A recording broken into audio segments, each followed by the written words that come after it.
بسم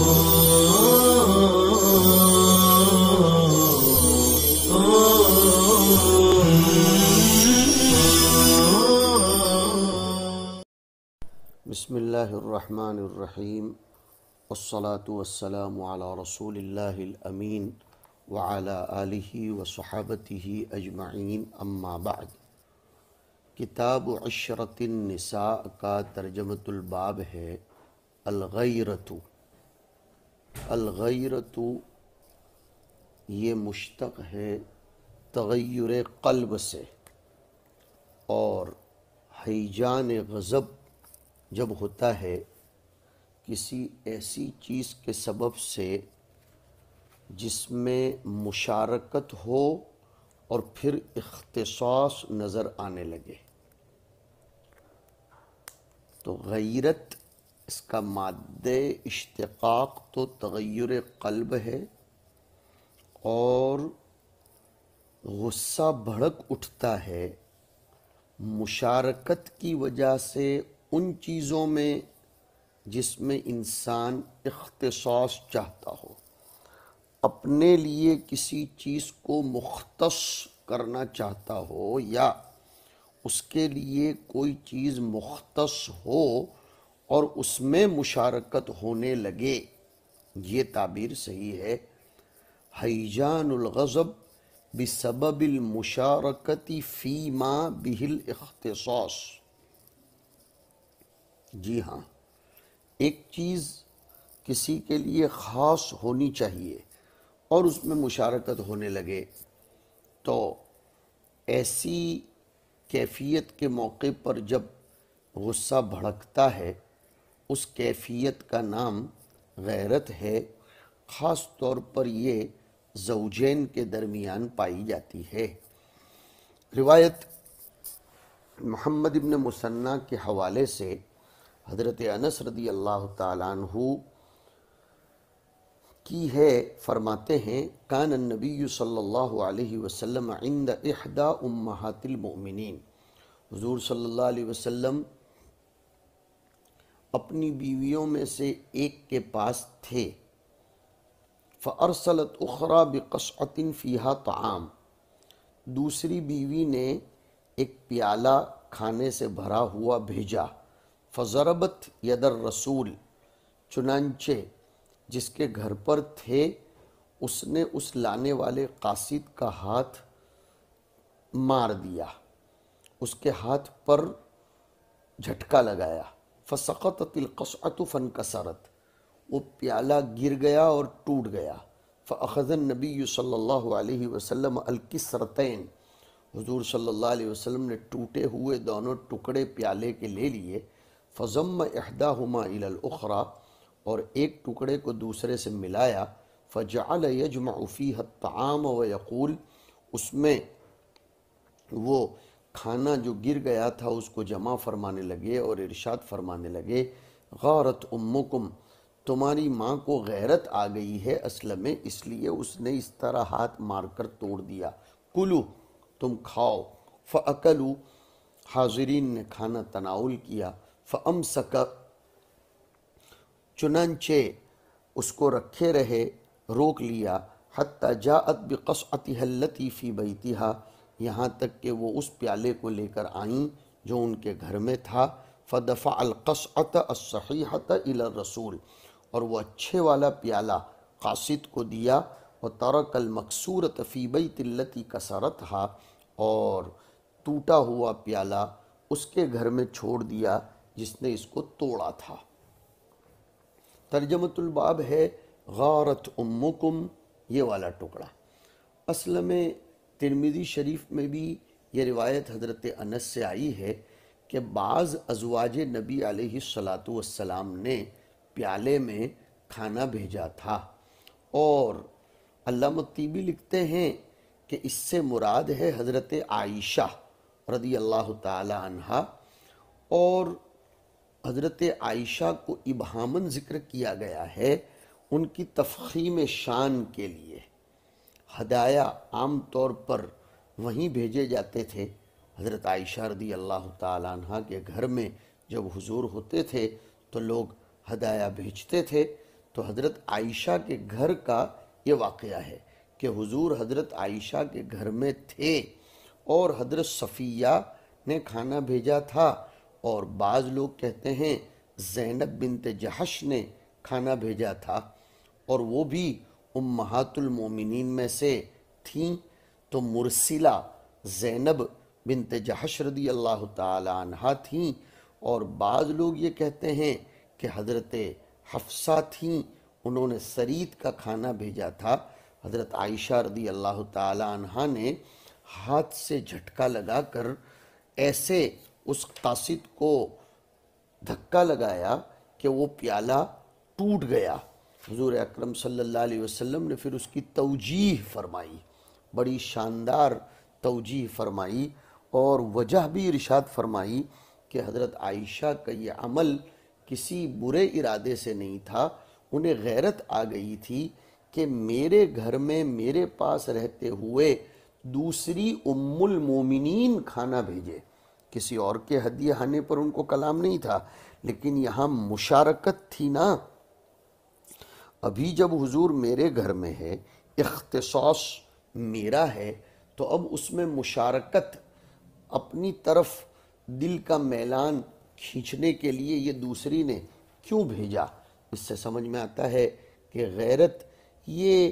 کسی عورت کی دینداری میں کوئی کمی پیدا نہیں کرتی۔ حضور صلی اللہ علیہ وسلم نے اس کو بیان فرمایا کہ بھائی سبب غیرت تھی، ہاں البتہ زمان لازم کیا ان پر جس کی انہوں نے جنایت کی تھی۔ اس سے حضور کی وسعت اخلاقیہ کا بھی پتہ چلتا ہے کہ حضور صلی اللہ علیہ وسلم اپنی بیویوں کی طرف سے ہونے والے اس قسم کے معاملات کو، جس کا منشا غیرت ہوتا تھا، برداشت کر لیتے تھے، اس کا تحمل فرماتے تھے۔ اور اس سے یہ بھی پتہ چلتا ہے کہ زمان بالمثل ہوگا، جیسے کہ پیالہ توڑا گیا تو زمان بالمثل دلایا گیا۔ ابن بطال رحمۃ اللہ علیہ نے اس پر بہت اچھا کلام کیا ہے کہ امام شافعی اور اہل کوفہ انہوں نے استدلال کیا ہے کہ اگر کوئی شخص کسی کے سامان کو ہلاک کر دے یا جانور کو، تو اس کے اوپر تاوان آئے گا ایسا جیسا کہ اس نے ہلاک کیا۔ اور یہ حضرات یہ کہتے ہیں کہ قیمت ادا کرنے کا مکلف نہیں کیا جائے گا، الا یہ کہ مثل نہ پایا جاتا ہو۔ مثل نہ پایا جاتا ہو تو پھر زمان بالقیمت ہوگا، اور امثال پائی جاتی ہوں تو زمان بالمثل ہوگا۔ امام مالک رحمۃ اللہ علیہ البتہ مطلقاً قیمت کا رجحان رکھتے ہیں کہ قیمت دینے سے بھی معاملہ ادا ہو جائے گا۔ حیوان کے باب میں قیمت، چنانچہ جو مکیلی ہو موزونی ہو تو قیمت، ورنہ زمان بالمثل ہوگا۔ اور دیکھیے سنیے، کسی چیز میں مثل کا فیصلہ تب کیا جائے گا، زمان بالمثل کا، جبکہ وہ چیز متشابہ الاجزاء ہو۔ جہاں تک پیالے کا معاملہ ہے تو وہ تو اشیاء مقومات میں سے ہے، اس لیے کہ اس کے اجزاء مختلف ہوتے ہیں۔ تو امام بیہقی نے جواب بہت اچھا دیا ہے کہ وہ دونوں پیالے حضور اکرم صلی اللہ علیہ وسلم ہی کے تھے۔ یہ الگ بات ہے کہ آپ کی دو الگ الگ بیویوں کے گھر میں تھے، تو توڑنے والی کو حضور نے معاقبہ فرمایا، سزا دی کہ ٹوٹا ہوا پیالہ اپنے گھر میں رکھے اور صحیح پیالہ یہ بھیجنے والی کے گھر بھیج دے۔ یہ زمان نہیں تھا۔ امام بیہقی فرماتے ہیں کہ یہ صورت زمان کی ہے، حقیقت زمان کی نہیں ہے۔ دونوں پیالے تو خود حضور ہی کے تھے، تو اب اس میں زمان آئے گا نہیں، اس لیے کہ زمان تو تب آئے گا جب ایک دوسرے الگ الگ مالک ہوں۔ اس کے بعد کی روایت ہے ربیع ابن سلیمان کی، عن ام سلمۃ رضی اللہ عنہا انہا یعنی اتت بطعام فی صحفۃ لہا الی رسول اللہ صلی اللہ علیہ وسلم و اصحابہ۔ حضرت ام سلمہ ایک پیالہ بڑا لے کر آئیں حضور اور آپ کے صحابہ کے پاس، اس میں کھانا بھی تھا۔ فجاءت عائشۃ متزرۃ بکساء ومعها فہر، حضرت عائشہ چادر لپٹی ہوئی اور ہاتھ میں ایک سخت کدال جیسا آلہ لے کر آئی، ففلقت به الصحفۃ، حضرت ام سلمہ جو پیالہ لے کر آئی تھی اس کو انہوں نے توڑ دیا، فجمع النبی صلی اللہ علیہ وسلم بین فلقتئی الصحفۃ، حضور نے دونوں ٹکڑوں کو جمع فرمایا، ویقول، اور فرمانے لگے، کلو غارت امکم مرتین، دو مرتبہ اس طرح فرمایا، ثم اخذ رسول اللہ صلی اللہ علیہ وسلم صحفۃ عائشۃ، حضور نے حضرت عائشہ کا اچھا والا پیالہ لیا، فبعث بها الى ام سلمہ، ام سلمہ کے یہاں بھیجا، واعطى صحفۃ ام سلمۃ عائشہ، اور ام سلمہ کا جو پیالہ عائشہ نے توڑ دیا تھا وہ عائشہ کے حوالے کیا۔ اس روایت میں جو فہر کا لفظ آیا ہے اس کی تفسیر یا تو پتھر سے کریں گے، ایسا پتھر جس کے ذریعے کسی بادام اخروٹ وغیرہ کو توڑا جاتا ہے، یا اتنا پتھر جو مٹھی میں آ جائے، کوئی بھی مضبوط آلہ تھا۔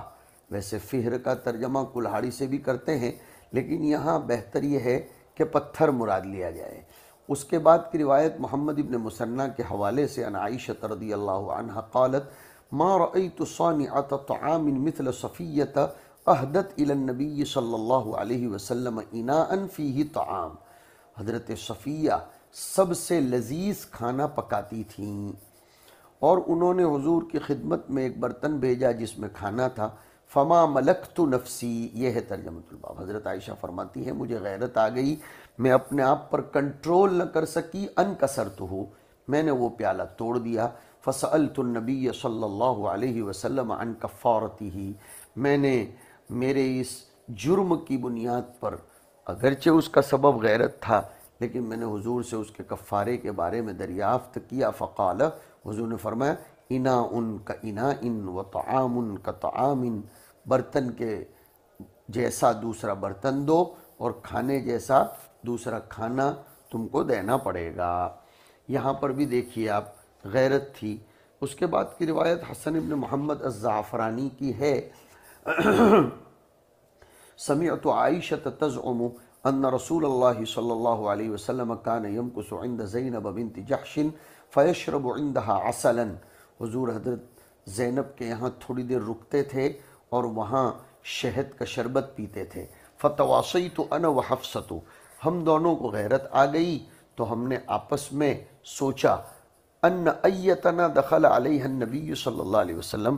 ہم دو میں سے جس کے گھر حضور عصر کے بعد عمومی ملاقات کے وقت پہلے آئیں، فلتقل، اسے چاہیے کہ وہ حضور کو متنبہ کرتے ہوئے یہ اشارہ کرے کہ انی اجد منک ریح مغافیر اکلت مغافیر، کہ اللہ کے رسول آپ میں سے ایسی بو آ رہی ہے مغافیر کی، کیا آپ مغافیر پی کر آئے ہیں؟ مغافیر مغفور کی جمع ہے، اور بخاری نے ذکر کیا ہے کہ مغفور شبیہ بالصمغ، گوند کے مانند ہوتا ہے، اور اس میں سے خاص قسم کی بو آتی ہے۔ حضور صلی اللہ علیہ وسلم کو چونکہ منہ میں سے بو بالکل پسند نہیں تھی، اس لیے کہ حضور ہر وقت مناجات رب میں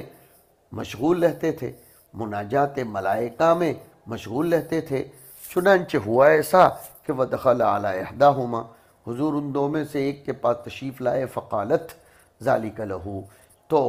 اس نے ایسی ہی بات کہہ دی کہ انی اجد منک ریح مغافیر اکلت مغافیر، فقال، حضور نے فرمایا لا، ایسا تو کچھ نہیں ہے، بل شربت عسلا، میں نے تو شہد پیا ہے، عند زینب بنت جحش، زینب بنت جحش کے یہاں، لیکن اگر ایسی بو آتی ہے تو ولن اعود له، اب کبھی بھی میں نہیں پیوں گا۔ فنزلت، تو اس پر یہ آیت اتری، یا ایہا النبی لم تحرم ما احل اللہ لک، الی قولہ تعالی ان تتوبا الی اللہ، تتوبہ میں تثنیہ سے خطاب لعائشہ و حفصہ ہے، وَإِذْ أَسَرَّ النَّبِيُّ إِلَىٰ بَعْضِ أَزْوَاجِهِ حَدِيثًا، کون سی حدیثہ؟ لِقَوْلِهِ بَلْ شَرِبْتُ عَسَلًا، اس میں ترجمۃ الباب بنے گا کہ حضرت عائشہ اور حفصہ کو غیرت آتی تھی کہ حضرت زینب کے یہاں حضور صلی اللہ علیہ وسلم ایک معتد بھی ہی وقت کیوں گزارتے ہیں، یہ بات ہے۔ اس لیے آیا نا کہ تزعم ان رسول اللہ صلی اللہ علیہ وسلم کان یمکث عند زینب بنت جحش، زینب بنت جحش الاسدیہ ام المومنین، حضور کی پھوپھی زاد بہن بھی ہوتی ہیں، حضور کی پھوپھی تھی امیمہ بنت عبد المطلب، ان کی یہ بیٹی تھی۔ یہاں تزعم مطلق قول کے معنی میں لیا جائے گا، زعم کذب کے معنی میں نہ لیا جائے۔ اس سے بھی سمجھ میں آتا ہے کہ غیرت ازواج مطہرات کے درمیان بھی تھی، اور ایسی غیرت قابل عذر بنے گی جس میں اس قسم کا احتیال پایا جائے، جس احتیال کے ذریعے وہ اپنی سوکن کے ترفع کو دفع کر سکے۔ سوکن کا ترفع اور اختصاص اور اس کی طرف کا خصوصی میلان اگر متوقع ہو تو اس کو دور کرنے کے لیے جو احتیال اور حیلہ سازی کی جائے تو ایسی حیلہ سازی اور ایسی غیرت میں اس کو معذور سمجھا جائے گا۔ امام بخاری رضی اللہ تعالیٰ عنہ نے اپنی الجامع الصحیح میں کتاب الحیل میں باقاعدہ ایک ترجمۃ الباب قائم کیا ہے، باب ما یکرہ من احتیال المرأة من الزوج والضرائر۔ جی ہاں، تو اس روایت سے اس کی طرف بھی اشارہ ملتا ہے۔ اب کس عورت کے پاس، کس بیوی کے پاس حضور صلی اللہ علیہ وسلم شہد کا شربت پیتے تھے، اس میں روایات مختلف ہیں۔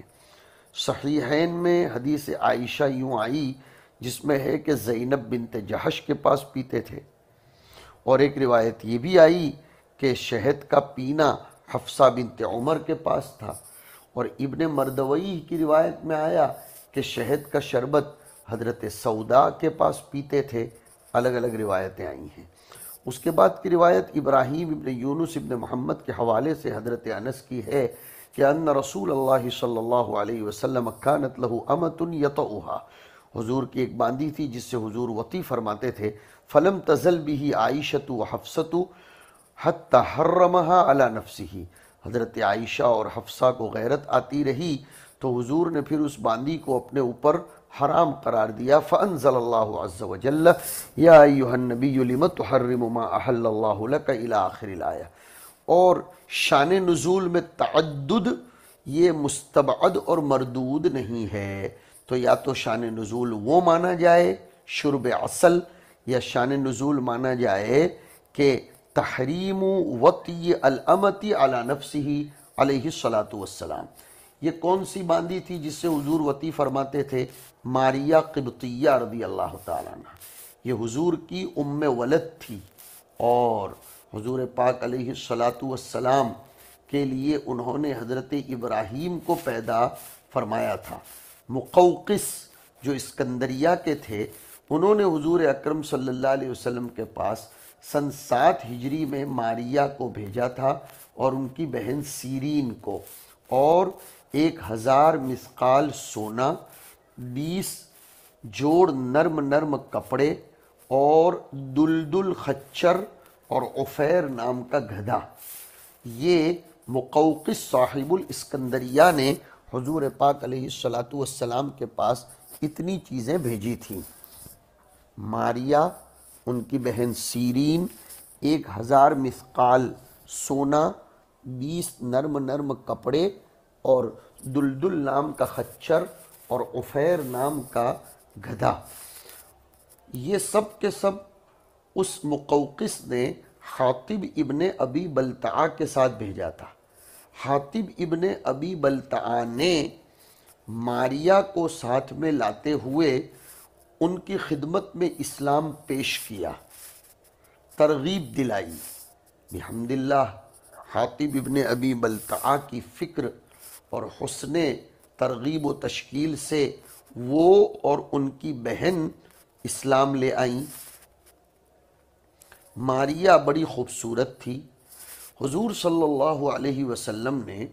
انہیں اوپر کے منزلے میں ٹھہرایا تھا، جس اوپر کے منزلے کا نام ہی بعد میں ہو گیا تھا مشربۃ ام ابراہیم۔ حضور ان کے پاس آتے جاتے تھے، اور ملک یمین کی وجہ سے ان سے وطی کرتے تھے، اور ان پر حجاب بھی حضور اکرم صلی اللہ علیہ وسلم نے لگا دیا تھا۔ وہ حاملہ ہوئیں اور ذی الحجہ سن 8 میں انہوں نے حضرت ابراہیم کو پیدا کیا۔ تو ان کے پاس حضور کا آنا جانا یہ حضرت عائشہ کو غیرت دلاتا تھا، اس لیے یہ بات آئی ہے۔ حضرت ابوبکر رضی اللہ تعالیٰ عنہ بعد میں حضرت ماریہ پر خرچ کیا کرتے تھے، ان کو انفاق میں شامل فرماتے تھے۔ پھر حضرت عمر بھی، یہاں تک کہ دور خلافت عمری میں حضرت ماریہ کا انتقال ہوا سن 16 ماہ محرم میں۔ حضرت عمر رضی اللہ تعالیٰ عنہ نے لوگوں کو ان کی نماز جنازے میں شرکت کے لیے خوب اعلان کروایا، اور ان کی نماز جنازہ پڑھا کر بقیع میں ان کو دفن کیا گیا۔ اور حضرت ماریہ رضی اللہ تعالی عنہ نبی کریم صلی اللہ علیہ وسلم کے بعد اتنی مدت تک کے لیے زندہ رہی جو ابھی ہم نے آپ کے سامنے ذکر کی، یعنی 5 سال تک کے لیے حضرت ماریہ زندہ رہی۔ اس کے بعد کی روایت ہے قتیبہ کے حوالے سے، ان عبادۃ بن الولید بن عبادۃ بن الصامت ان عائشہ رضی اللہ عنہ قالت التمست رسول اللہ صلی اللہ علیہ وسلم، میں حضور کو تلاش کرنے لگی، فادخلت یدی فی شعرہ، میرا ہاتھ آپ کے بال مبارک میں داخل کیا، فقال قد جاءکی شیطان کی، عائشہ شیطان نے تیرے دل میں کوئی وسوسہ ڈالا ہے کہ تو مجھ کو اس طرح تلاش کر رہی ہے؟ فقلت، تو میں نے عرض کیا اما لک شیطان، شیطان آپ کے پاس بھی تو ہے؟ فقال بلا، حضور نے بہت عجیب لہجے میں فرمایا ہاں ہاں میں کہاں نہ کہتا ہوں، ولیکن اللہ اعاننی علیہ فاسلم، میرے شیطان پر اللہ نے مجھ کو تسلط دیا ہے، نہ کہ شیطان کو مجھ پر تسلط دیا، نہیں، مجھ کو شیطان پر تسلط دیا، چنانچہ وہ میرا تابع ہو گیا ہے۔ فاسلم ای فاسلم شیطانی انقاد لامر اللہ تعالی فانا اسلم منہ، اس لیے مجھے اس سے کوئی خطرہ نہیں ہے۔ اس سے پتہ چلا کہ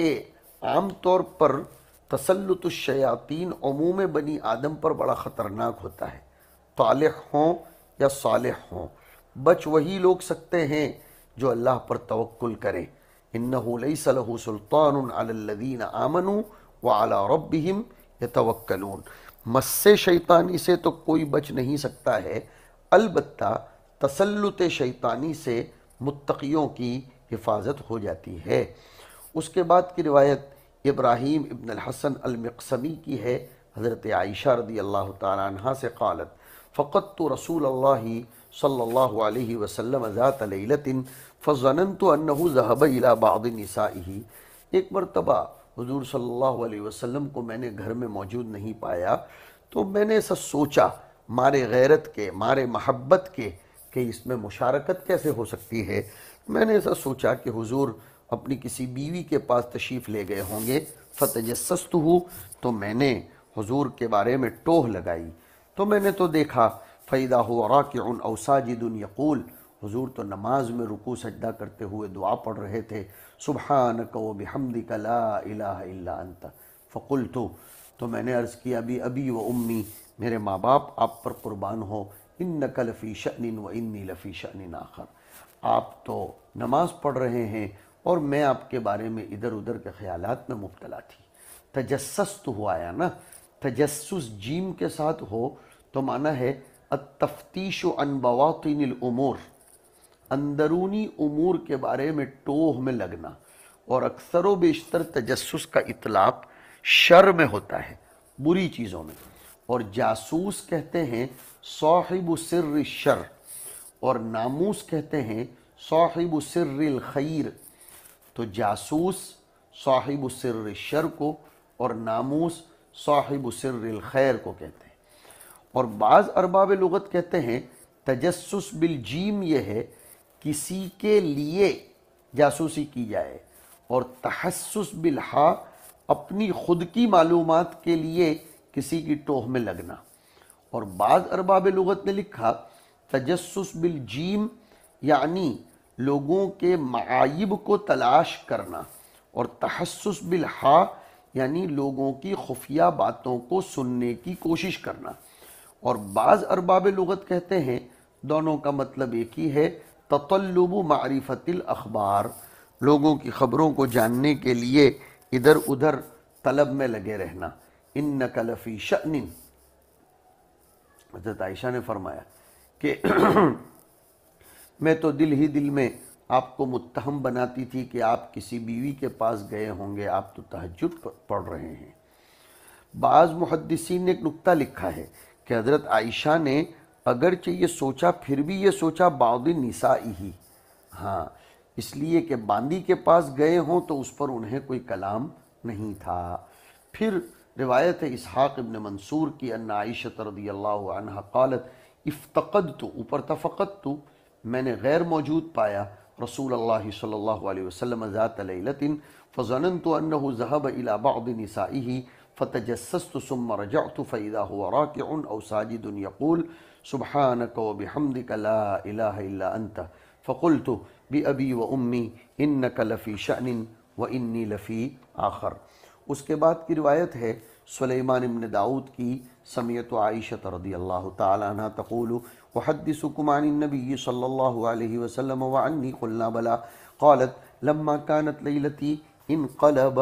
فوضعنا عليه عند رجليه ووضع رداءه وبسط إزاره على فراشه ولم يلبس إلا ريثما ظن أني رقدت ثم انتعل رويدا وأخذ رداءه رويدا ثم فتح الباب رويدا وخرج وأجاف رويدا وجعلت درعي في رأسي فاختمرت وتقنعت إزاري وانطلقت في إثره حتى جاء البقيع فرفع يديه 3 مرات وأطال القيام ثم انحرف وانحرفت فأسرعت فهرولت فأحضر فأحضرت وسبقته فدخلت وليس إلا أن استجعت فدخل فقال ما لك يا عائشة رابية، تیری سانس پھول کیوں رہی ہے؟ قال سلیمان حسبته قال حشیا قال لتخبرني او ليخبرني اللطيف الخبير قلت يا رسول الله بأبي أنت وأمي فأخبرته الخبر قال أنت السواد الذي رأيت أمامي،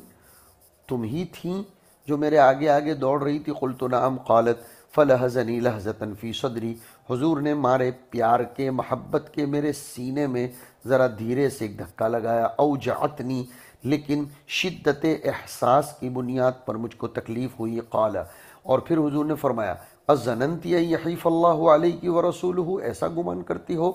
کہ اللہ رسول تمہارے اوپر کوئی ظلم کریں گے؟ قالت حضرت عائشہ نے فرمایا مہما یکتم الناس فقد علمہ اللہ عز وجل قال نعم قال فإن جبریل علیہ السلام اتانی حین رأیتی ولم یکن يدخل علیک وقد وضعت ثیابک فنادانی فأخفى منک فأجبته وأخفیته منک وظننت انک قد رقدت فکرہت ان اوقظت وخشیت ان تستوحشی فأمرنی ان آتی اہل البقیع فاستغفر لهم، میں تو بقیع میں گیا تھا ان کے لیے دعائیں مغفرت کرنے کو، اور تم نے یہ سمجھا کہ میں کسی بیوی کے پاس گیا ہوں گا۔ خالفہ حجاج بن محمد فقال عن ابن جریج عن ابن ابی ملیکۃ عن محمد ابن قیس، خالفہ ضمیر کا مرجع ہے ابن وہب، ابن وہب کی مخالفت کی ہے حجاج ابن محمد نے، کس طرح کہ انہوں نے کہا عن ابن جریج عن ابن ابی ملیکۃ عن محمد ابن قیس، یعنی حجاج ابن محمد الاعور نے ابن وہب کی مخالفت کی ہے اس حدیث کی سند میں ابن جریج کے شیخ کے بارے میں، اور ظاہر ہے کہ مصنف ترجیح دے رہے حجاج کی روایت کو ابن وہب کی روایت پر، اس لیے کہ حجاج ابن جریج کے باب میں اثبت ہیں بنسبت ابن وہب کے۔ اس کے بعد کی روایت یوسف ابن سعید ابن مسلم المصیصی کی ہے، سمیت عائشہ رضی اللہ تعالیٰ عنہ تحدث قالت الا احدثكم عني وعن النبي صلی اللہ علیہ وسلم قلنا بلا قالت لما كانت ليلتي التي هو عندي تعني النبي صلی اللہ علیہ وسلم انقلب فوضعنا عليه عند رجليه ووضع رداءه وبسط طرف ازاره على فراشه فلم يلبس إلا ريثما ظن أني قد رقدت ثم انتعل رويدا وأخذ رداءه رويدا ثم فتح الباب رويدا وخرج وأجافه رويدا وجعلت درعي في رأسي واختمرت وتقنعت إزاري فانطلقت في إثره حتى جاء البقيع فرفع يديه 3 مرات وأطال القيام ثم انحرف فانحرفت فأسرع فأسرعت فهرول فهرولت فأحضر فأحضرت وسبقته فدخلت فليس إلا أن استجعت فدخل فقال ما لك يا عائشة حش يا رابية؟ قالت لا. قال لتخبرني أو ليخبرني اللطيف الخبير؟ قلت يا رسول الله بأبي أنت وأمي، فأخبرته الخبر. قال فأنت السواد الذي رأيته أمامي؟ قالت نعم. قالت فلهذني في صدري لهزة أوجعتني ثم قال أظننت أن يحيف الله عليه ورسوله؟ قالت مهما يكتم الناس فقد علمه الله. قال نعم. قال فإن جبريل عليه السلام أتاني حين رأيتي ولم يكن يدخل عليك وقد وضعت ثيابك فناداني فأخفى منك فأجبته فأخفيت منك فظننت أن قد رقدت وخشيت أن تستوحشي فأمرني أن آتي أهل البقيع فأستغفر لهم. اس کے بعد کی روایت ہے علی ابن حجر کی، اخبرنا شریک عن عاصم عن عبداللہ بن عامر بن ربیعۃ عن عائشہ رضی اللہ عنہا قالت فقدته من اللیل وساق الحدیث۔ امام احمد فرماتے تھے کہ ابن عیینہ کا یہ قول تھا کہ بڑے بڑے مشائخ عاصم کی روایت کو لینے میں احتیاط برتتے تھے، ان کو ضعیف کہا گیا ہے، منکر الحدیث بھی کہا گیا ہے، اور وہ مسترب الحدیث ہیں۔ اور عبداللہ ابن عامر ابن ربیعہ نام کے جو راوی اس سند میں نظر آ رہے ہیں وہ حضور کے صحابی ہیں، باپ بیٹے دونوں صحابی ہیں، حضور کے زمانے میں پیدا ہوئے تھے، مگر عاصم کی یہ روایت ضعیف ہے، اس کا درجہ ضعف کا ہے، اس لیے کہ عاصم ابن عبید اللہ یہ ضعیف راوی ہیں، نیز شریک نخعی یہ متکلم فی راوی ہیں۔ اس کی بنیاد پر اس روایت پر ضعف کا حکم لگایا گیا ہے۔ ان سب روایتوں سے غیرت ثابت ہوتی ہے کہ حضرت عائشہ کا حضور کو تلاش کرنا، یہ خیال کرنا کہ حضور اپنی کسی بیوی کے پاس گئے ہوں گے اور آپ کو تلاش کرنے کے لیے باہر نکلنا جانا، تو ان سب پر جو اعتراض ہو رہا ہے کہ رات کی تاریکی میں حضرت عائشہ کیسے باہر نکلی اکیلی، جواب ترجمۃ الباب میں ہے کہ اس کا منشا غیرت تھا، مبنی غیرت تھا، لہذا اس کو وجہ اعتراض و اشکال نہ بنایا جائے۔ وصلی اللہ علی النبی الکریم۔